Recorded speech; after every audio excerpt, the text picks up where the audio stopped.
नमस्कार मैत्रिणींनो. तर बघा मैत्रिणींनो, मी आज खमंग असं लोणचं बनवलेलं आहे. तर ते कशा प्रकारे बनवलेलं आहे तो संपूर्ण व्हिडिओ तुमच्यासोबत शेअर करत आहे. तर बघा मैत्रिणींनो, इथे बघा मी इथे काय केलेलं आहे, मी इथे हळद आणि इथे मीठमध्ये 4 ते 5 तास हे ज्या फोडी आहे छान मुरू दिलेले आहे. त्यानंतर त्या छान सुकवून घेतलेल्या आहे. आणि इथे बघा ही जी आहे आंब्याची फोडी आहे ती 3 किलो आंब्याच्या फोडी आहे. तर इथे बघा मी त्याचं पूर्ण लोणचं बनवून घेणार आहे. तर इथे बघा हे जे यामध्ये मी इथे 15 ते 20 लसणचे पाकळ्या घेतलेल्या आहे.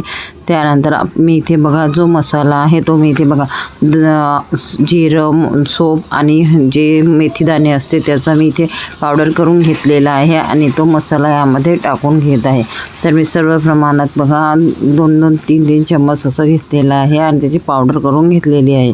त्यानंतर इथे बघा हे टाकल्यानंतर बघा त्यानंतर मी इथे यामध्ये बघा जे लाल तिखट आहे ते 1 वाटी टाकून घेणार आहे. म्हणजे 3 किलोचं हे लोणचं आहे तर मी 1 वाटी त्यामध्ये लाल तिखट घालून घेणार आहे. आणि हे पटना मिरचीचं तिखट आहे असल्यामुळे बघा एकदम तिखट असं नाही. तर इथे कमी तिखटाचं हे तिखट लाल मिरचीचं तिखट आहे. तर आणि त्यानंतर बघा इथे पाऊण वाटी मी इथे मीठ टाकून घेत आहे. तर बघा मीठ यासाठी कमी केलेलं आहे कारण की मी फोडीला आधीच मीठ टाकलेलं होतं थोडं आणि इथे बघा त्यामुळे मी इथे थोडं कमी मीठ घातलेलं आहे.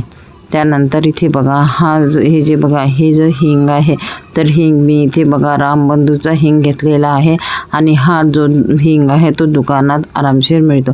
तर हा रामबंधूचा हिंग तुम्हाला जर टाकायचा असेल लोणच्यामध्ये तर हा रामबंधूचा हिंग तुम्ही टाकू शकता. आणि मस्त असा सुगंध या हिंगाला आहे. आणि बघा हे जो हिंग आहे तो मी इथे 2 चम्मच टाकून घेणार आहे. तर या लोणच्यामध्ये मी 2 चम्मच हिंग टाकून घेत आहे. तर बघा मैत्रिणींनो, अशा प्रकारे अगदी सोप्या पद्धतीने मी हे लोणचं इथे बनवून घेणार आहे.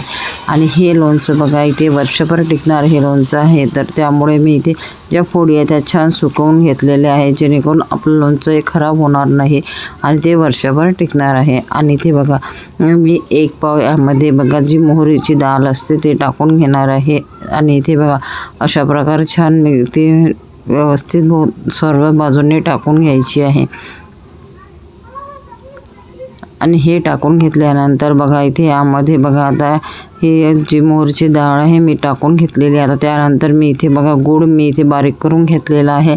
आता मी इथे या लोणच्यामध्ये बघा 1 किलोला 1 पाव असा आता 3 किलोचं लोणचं असल्यामुळे मी पाऊण किलो गूळ यामध्ये टाकून घेणार आहे. म्हणजे आंबट गोड असं लोणचं इथे तयार होणार आहे. आणि बघा जे आंबे आहेत ते थोडे आंबट असल्यामुळे थोडं मी इथे बघा गूळ इथे जास्त घातलेला आहे.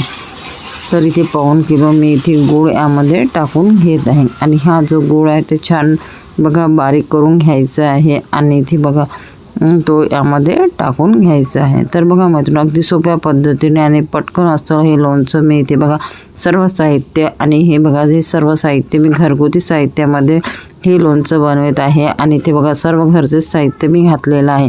तर मग आपल्याला जे इथे लोणच्याचा मसाला वगैरे टाकायची गरज पडणार नाही. तर आपण घरच्याच मसाल्याने हे लोणचं बनवू शकतो.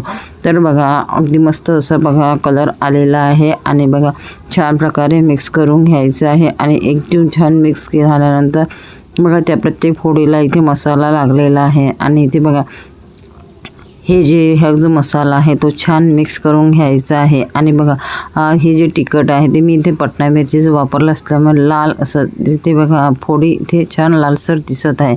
आणि आपलं मस्त असं लोणचं इथे तयार होणार आहे. तर बघा मैत्रिणींनो, हे छान मी मिक्स करून घेतलेलं आहे. आता हे आपल्याला 15 ते 20 मिनटं छान मुरू द्यायचं आहे. आणि हे मुरल्यानंतर बघा यामध्ये मग मी इथे तेल टाकून घेणार आहे. तर इथे मी तेल बघा घेतलेलं आहे. आता हे 1 किलो मी तेल घेतलेलं आहे. आणि हे मी इथे फल्ली तेल घेतलेलं आहे. आता हे छान मी गरम करून थंड केलेलं आहे. आणि ते मी हे बघा रात्रीलाच गरम करून ठेवलेलं होतं आणि पूर्ण रात्रभर याला थंड होऊ दिलं आहे. आणि नंतर मी आता ह्या लोणच्यामध्ये टाकून घेणार आहे. एकदम थंड असं तेल इथे झालेलं आहे. तर हे छान आपल्याला पूर्ण बाजूने टाकून घ्यायचं आहे. हे टाकल्यानंतर छान बघा इथे मिक्स करून घ्यायचं आहे. तर बघा आता इथे मशीनच्या कापामुळे वेळ मिळत नसल्यामुळे आज मला बघा दिवसभर ब्लाऊज शिवायचे होते आणि इथे बघा हे लोणचं पण करायचं होतं. तर मी इथे काय केलं, हे लोणचं मी इथे बघा फोडी छान सुकवून घेतल्या आणि मग मला इथे 4 ते 5 वाजता मी हे लोणचं इथे तयार करून घेतलेलं आहे.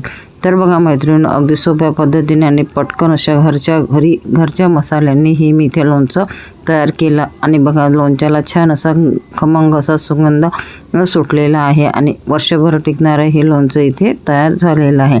आता हे जे लोणचं आहे ते मी इथे जी चिनी मातीची भरणी असते तर ती माझ्याकडे 5 किलोची भरणी आहे. तर मी इथे बघा त्या भरणीमध्ये मी इथे हे लोणचं टाकून घेणार आहे आणि खालच्या साईडने बघा इथे एका कटोऱ्यामध्ये पाणीसुद्धा ठेवायचं आहे, जेणेकरून आपलं लोणचं इथे खराब होणार नाही आणि लोणचं हे 1 ते 2 दिवसांनी आपल्याला ढळवत राहायचं आहे, जेणेकरून लोणच्याचा जो गूळ आहे तो छान प्रकारे मिक्स होणार आहे. तर बघा मैत्रिणी, अगदी सोप्या पद्धतीने पटकन असं हे लोणचं मी इथे तयार केलेलं आहे. तर तुम्हीसुद्धा अगदी सोप्या पद्धतीने घरच्या घरी हे लोणचं इथे तयार करू शकता. आणि जो उरलेलं बघा तेल आहे ते मी पुन्हा मिक्स करून घेत आहे. तर बघा मैत्रिणींनो, अशा प्रकारे मी हे लोणचं अगदी झटपट असं हे लोणचं बनवलेलं आहे आणि मस्त असं हे लोणचं तयार झालेलं आहे. कलरसुद्धा छान आलेला आहे. आणि आता इथे बघा हे जे तेल आहे ते तेल सुटायचं आहे. तर आपल्याला इथे याच भांड्यामध्ये बघा हे 2 ते 3 तास ठेवायचं आहे आणि नंतर मग तेल सुटल्यानंतर ते आपल्याला जी चिनी मातीची भरती असते त्यामध्ये भरून घ्यायचं आहे. तर अशा प्रकारे मस्त असं हे लोणचं इथे तयार झालेलं आहे. तुम्हीसुद्धा घरच्या मसाल्यांनी बघा आपण हे जे लोणचं आहे तयार करू शकता. आणि व्हिडिओ आवडला असेल तर एक लाईक नक्की करा, चॅनलला सबस्क्राईब करा. धन्यवाद.